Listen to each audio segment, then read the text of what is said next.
I'm Melvin Green, and this is Michelle Green, my wife. This afternoon, God reminded me of a scripture that He has shown me over the last since March the 16th. I'm going to read this scripture real quick. And it is Isaiah 63. Nope, I'm sorry. Psalms 96:3. And it says, in the NLT version, it says, "Publish His glorious deeds among the nations. Tell everyone about the amazing things He does." Okay, we're going to tell a little story. And this is July the 18th, 2020, this evening. It's about, what time is it? 10:21 in the evening. We're going to tell a little story that happened to us when we were dating on May the 2nd of 2019. And my dad had knee replacement surgery that day, or that morning, and when she got off work, we went to the hospital to see my dad and visit with them a little bit. And after we finished there, we went and ate, and on our way back home, driving down the highway, we were not talking or anything. It's not but about a 10-minute drive from town to the poultry farm, and we're just kind of riding in silence, and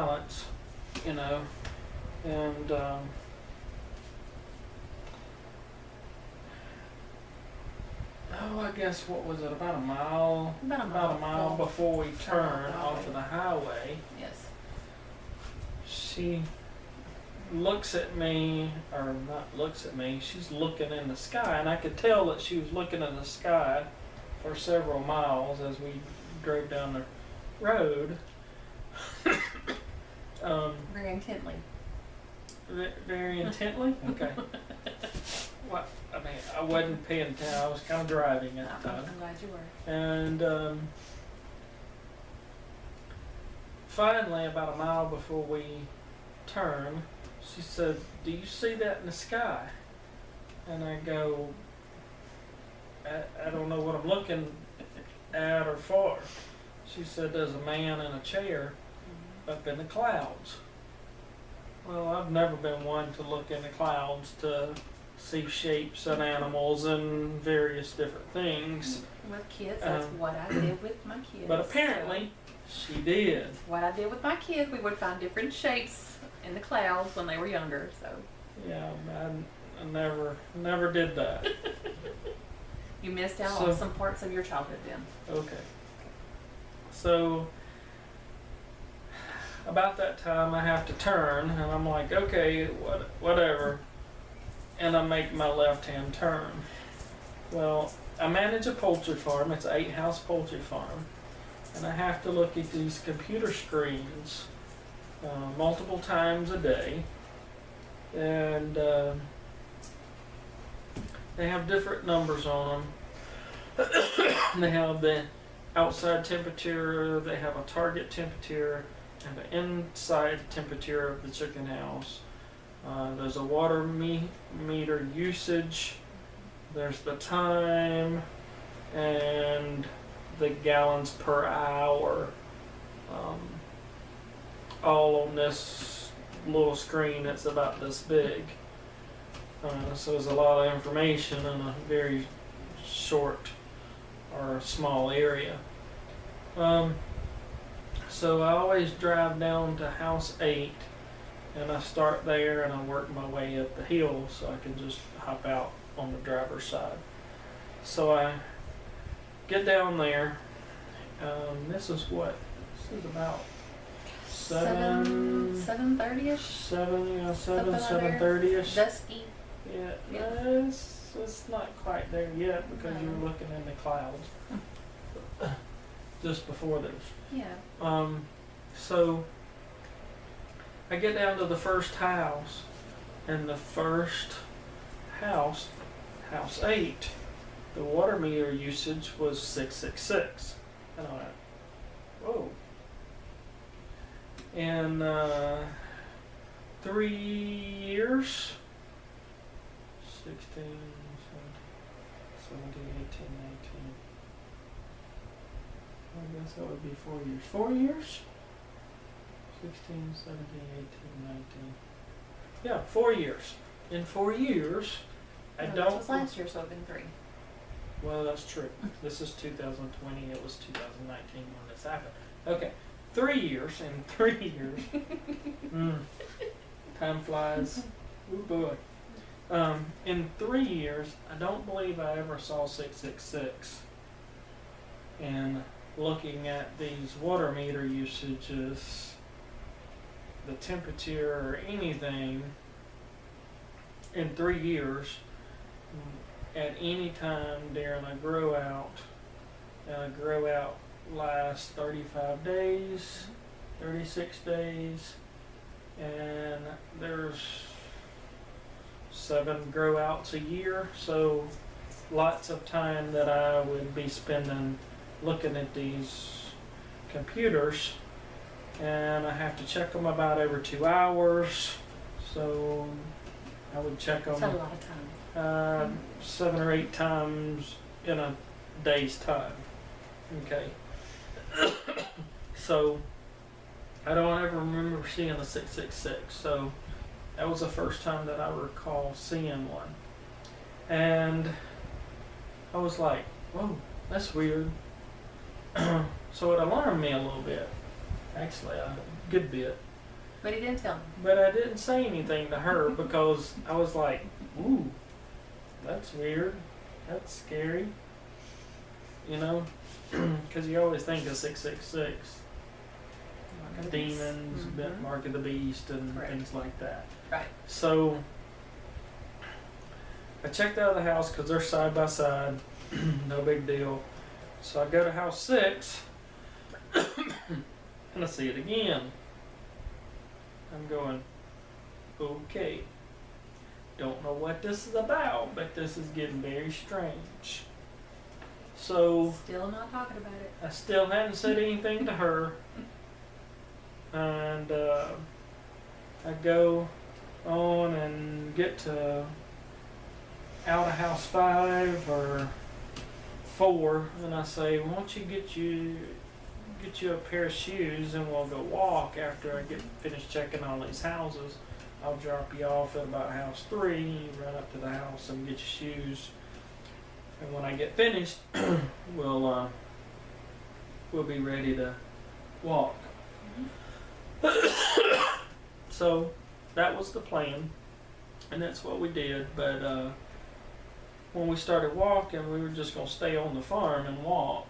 And we started walking back down the hill, which is back down toward the chicken houses where we just came from, like house 8. And we got down the hill, and it was like a swarm of gnats or Awful. small bugs They were awful. that was like trying to get in your eyes and ears, It and was horrible. you know, I mean, you're just kind of doing this. No enjoyment to the walk at all. So you couldn't enjoy the walk, you couldn't talk. You know, you open your mouth, you got a hot mouthful of bugs. Yeah, so Yeah. we just made a very, very short walk Back to back to the house, and just decided to sit on the front porch. And it was almost dark at this time. He's getting there. By the time we got to the front porch, got our chairs and all that situated, and by the time that we got there, huh? I'll start that. Oh. By the time that we got to talking, we were talking about something that we had previously started talking about 2 weeks earlier. Correct. That was something that's going on in her life that was really personal to her, and we were kind of uncovering some stuff about that situation,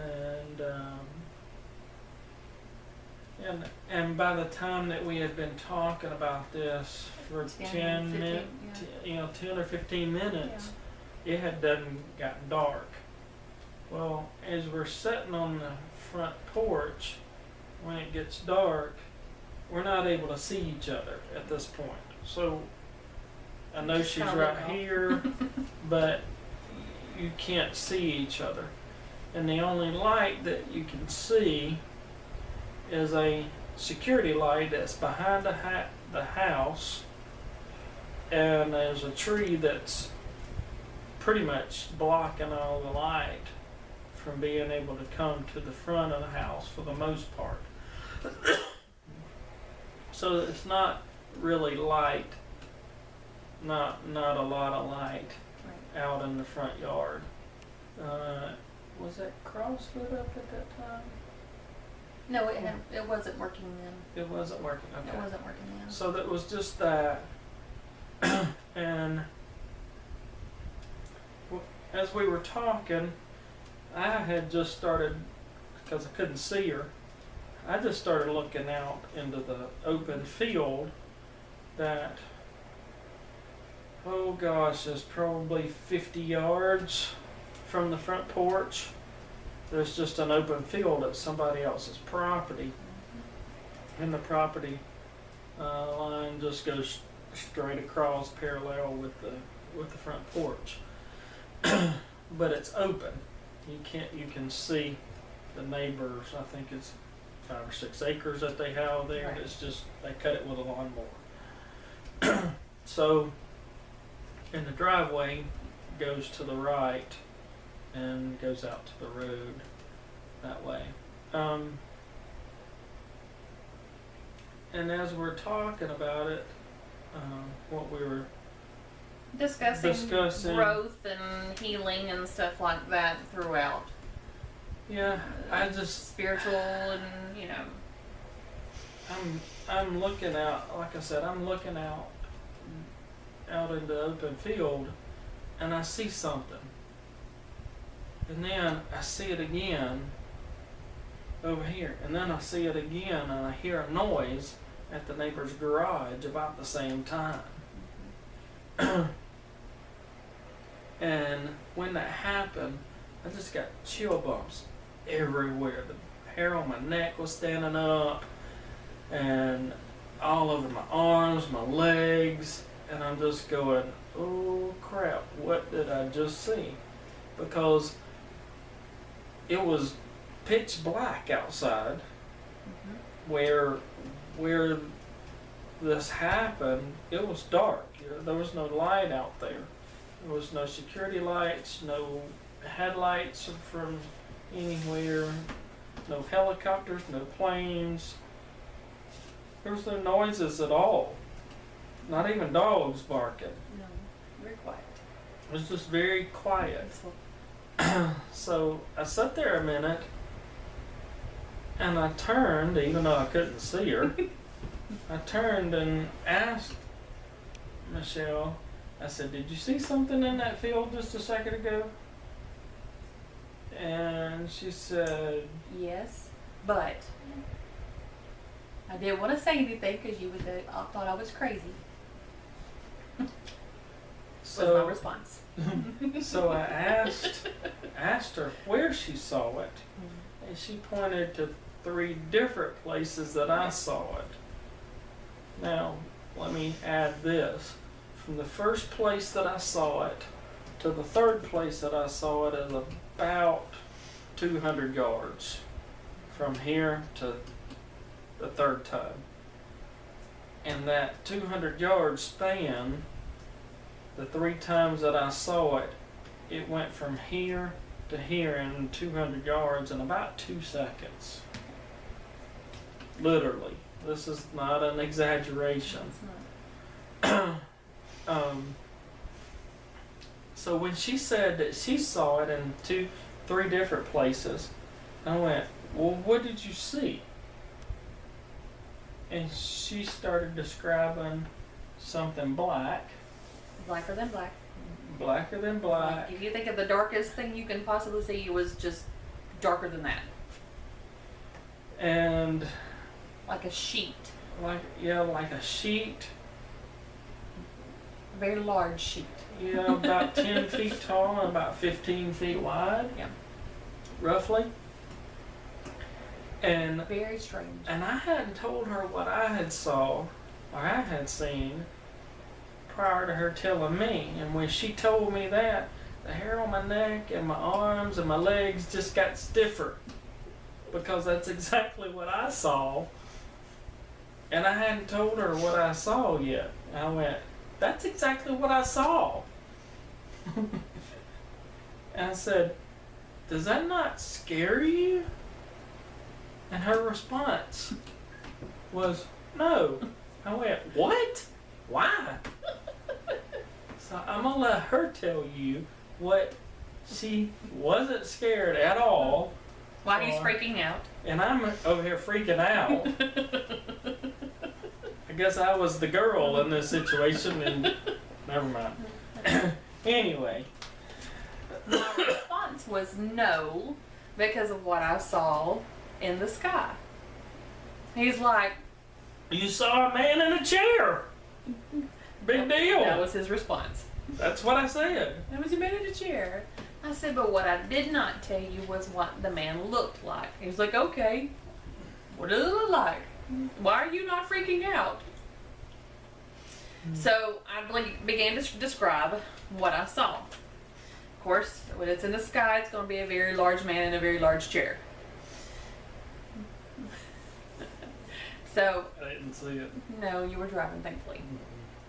But what I saw is the direction we were going west. And the man sitting in the chair was looking south.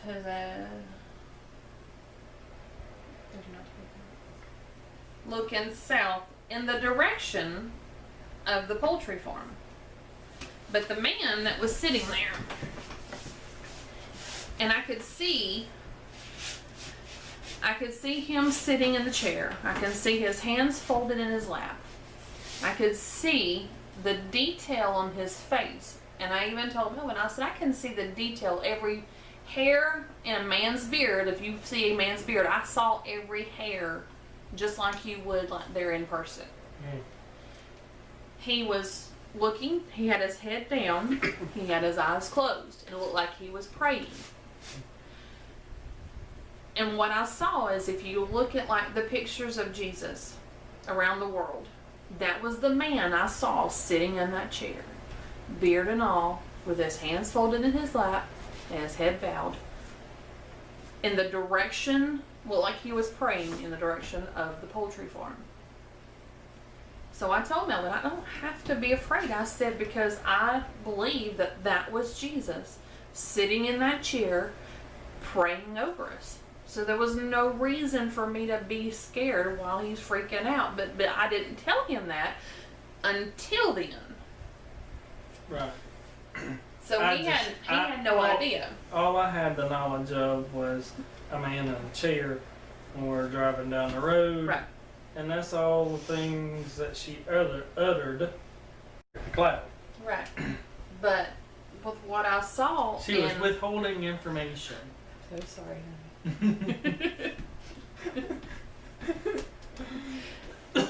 but there was a piece because of me seeing what appeared to be Jesus pray in the direction of the poultry farm. I wasn't afraid. I wasn't fearful. I was at peace. I had a calmness. So no, when I saw the blacker than black sheet, I was not at all startled by it. Yeah. So the only thing that I know from what we saw separately and together at the same time was that, and what she saw in the sky, in the clouds of Jesus praying over us, was a demonic spirit wanted to get on to this farm.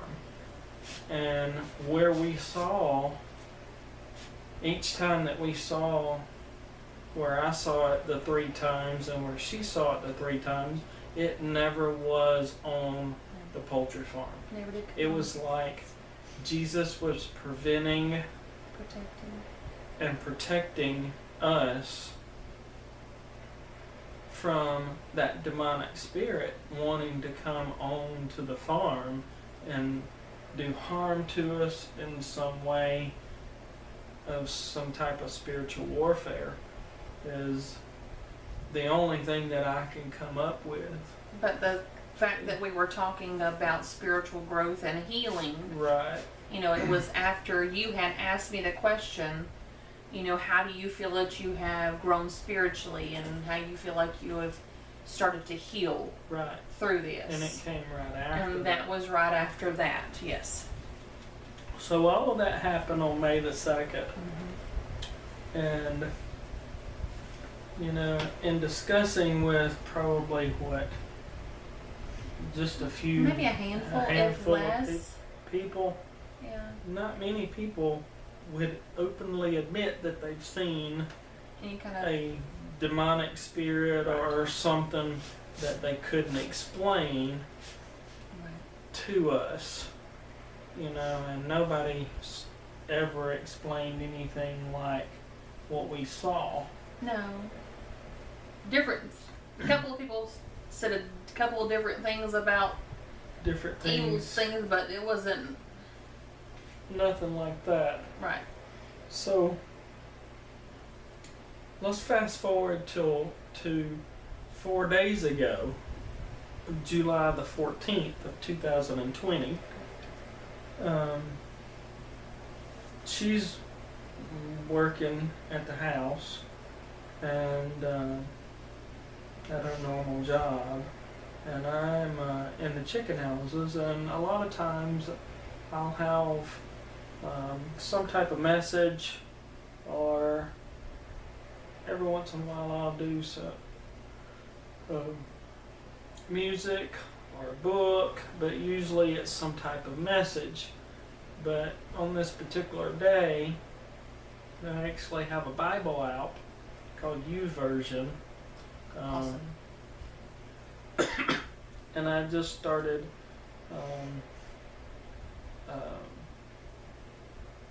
playing books of the Bible, and I had started in Zephaniah. Zechariah. No, I started in Oh, did you? Zephaniah. Oh, yeah. Started in Zephaniah, and it Withholding information. went all the way through Zechariah, because I have to work these chicken houses, and it takes me a little while to do it, so I've got time to do it. And these are real short books in the Old Testament. Why I started in Zephaniah, I really don't have a good reason other than I started in Zephaniah. And got to Zechariah chapter 5, and I went, what did that just say? Replay. So I'm going to read what I listened to and then read after experience and what we experienced on May the 2nd, 2019. And this is 4 days ago. This is the 18th of July, but this took place on the 14th of July, 2020. So Zechariah chapter 5 in the NLT says, verse 1, I looked up again and saw a scroll flying through the air. When I heard that, I went, that's weird. Verse 2, what do you see? The angel asked. I see a flying scroll, I replied. It appears to be about 30 feet long and about 15 feet wide. And at this point, I'm going, okay, stop what I'm doing and pay attention. Verse 3 says, then he said to me, this scroll contains the curse that is going out over the entire land. One side of the scroll says that those who steal will be banished from the land. The other side says that those who swear falsely will be banished from the land. Verse 4, and this is what the Lord of Heaven's armies says. I am sending this curse into the house of every thief and into the house of everyone who swears falsely using my name. And my curse will remain in that house and completely destroy it, even its timbers and stones. And when I read that, I went, whoa. I immediately got finished with what I was doing and came in the house. And I started reading that, and she looked at me like I was a nut or something, and just like, I said, what's that sound like? She said, that sounds like May the 2nd. Exactly what it sounds like. Mm-hmm. And I'm like, I just heard this in something in the Bible out that I was listening to. And she looked at me like, oh my goodness. So, it's a pretty cool story that happened on May the 2nd. And then, you know, experiencing that in the chicken house and what the Bible actually says and what we actually saw is very similar in the fact that in the Bible, or the verses that I just read, that if you steal or if you are falsely saying something about God, using his name falsely, you're going to be cursed. And, you know, just reading that and thinking about it just makes me believe even more that what we saw May the 2nd of 2019 was exactly what it was, which was a demonic spirit was trying to come on that farm or the farm and hurt us in some way, like the last verse says, even the timbers will be destroyed and the stones will be destroyed. You know, what does that really mean in reality? You know, the Old Testament is full of analogies and things, but I think that this is pretty literal in this particular situation, where the way you live your life on a day-to-day basis, you know, is going to catch up with you at some point. You know, it may be at the end of your life when you're dead, and you have to stand before Jesus. Maybe not. You know, that's not for me to be able to say or anything. But nevertheless, if you do these two things, you know, it's pretty clear that you're going to get judged for it, and you're going to get judged for it harshly, you know.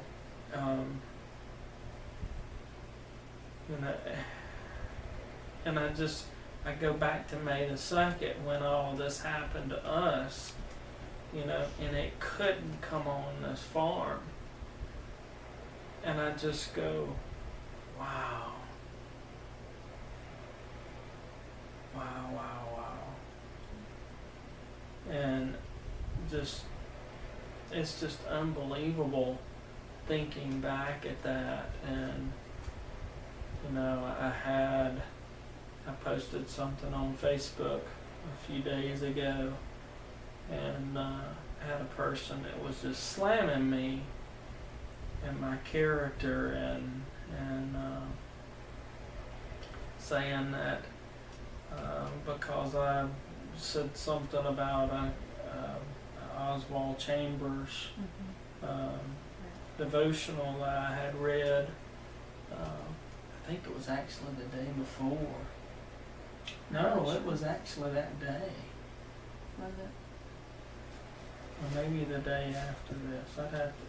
It was right there in that same time frame. The devotional was on July the 13th, but it seems like I had made a post on the 14th or the 15th, something like that.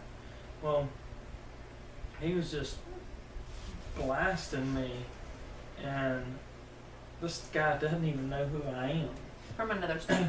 He's from another state up north somewhere, I think Maryland, and I mean, he was saying stuff that he has a discerning spirit and all this kind of stuff, and you know, he was contradicting himself, and I called him out on it, and he said, well, you didn't listen to what I said, and all this kind of stuff.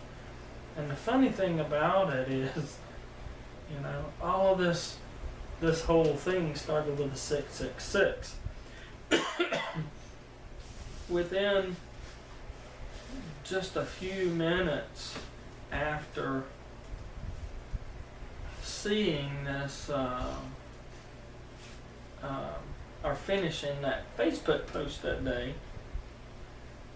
within like 15 minutes, I had seen a 666. And I had to go get my son from football practice. So this was on Thursday. And I was at the office on Thursday. Yeah, because I had to go get him. Well, I got him both days. Got him Wednesday and Thursday. Okay. Yeah. So this was either Wednesday or Thursday of this week. Anyway, and then right after that I saw 10:10, which was the time. And after seeing the 666, which is, you know, the devil's sign, A warning. you know, I've come to know over the last year and a couple of months that when I see a 666, it's a warning from God that something is about to happen. Every single time that I see a 666, Amazing. it's unbelievable. Within- I cannot explain how this happens. Within a day or so. Or even the same day. Within that day or within 2 days, there's something that's So about to happen. Something's coming. Something's coming. So I saw the 666, and then I saw 10:10, which is John 10:10. The thief comes to steal, kill, and destroy. And then within oh gosh, within the hour, I had seen 666 again. So I knew that the John 10:10 was bookended by 2666s. So I knew it had to do with something, that Satan was going to come at me in some fashion or form, but I didn't know how. And it was going to be lies and all this kind of stuff. Well, I think the last time that I saw the 666 was about 11:15 or so, something like that. And within an hour of seeing that last 666, this guy had posted on my Facebook page, which is no longer there now. I took it down. A novel. Oh, it was unbelievable. I mean, it wasn't a couple of sentences. I'm talking paragraphs. Yeah. Oh yeah. Oh yeah, like chapters of yeah, it was crazy. And within an hour or so of seeing that last 666, I see his comment to my post, and I went, whoa. There's the 666 right there, and the 10:10 and the 666 again. Mm-hmm. And it's just unbelievable. I can't explain how that happens, but it happens all the time. It does. You know. So, anyway, cool story. Thought I'd like to share that with you guys. Like I said, I've seen the Bible verse again that tells me to publish what all the good deeds that he's done for us, and this is just a cool story that happened last year, and then again 4 days ago, to kind of tie it all together, that, you know, what we believed back then over the couple of weeks after that happened, we believed that, you know, Jesus was keeping that demonic spirit from coming on the property. And these 4 verses that I just read in Zechariah 5:1-4 explains it in detail, what we thought then was actually true. You know, and it played out in our lives back then, but it was really confirmed for sure 4 days ago. Yeah. You know, More than a year later. yeah, a little over a year later, about a year and a couple of months later, so 14 months after.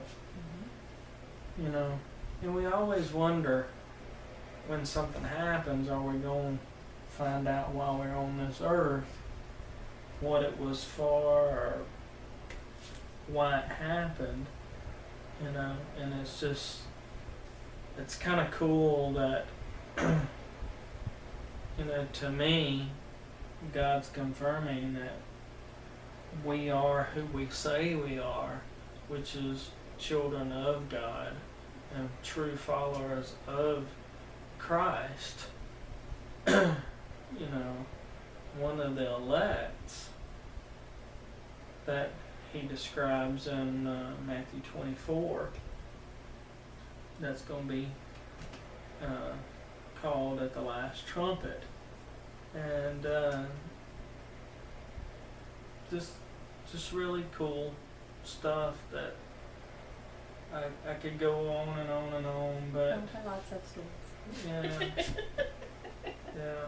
Hopefully this will be one of many that we'll do, or I'll do, or she'll do, because we've got stories together, and you know, since May the 2nd of last year.